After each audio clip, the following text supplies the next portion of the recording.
Try to start it. Okay. Go ahead and start it.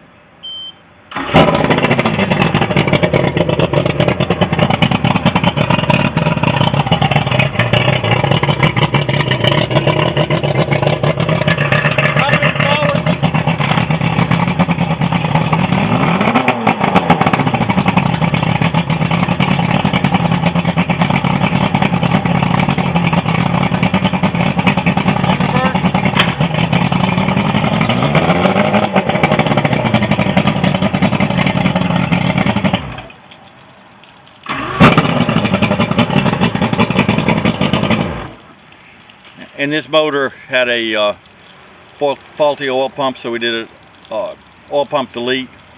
It's got a half a tank of gas. You need to fill it up before you take it to the lake. It'll be the 50-to-1. It should take 15 gallons, so put enough oil in there for 15 gallons. Go to the lake.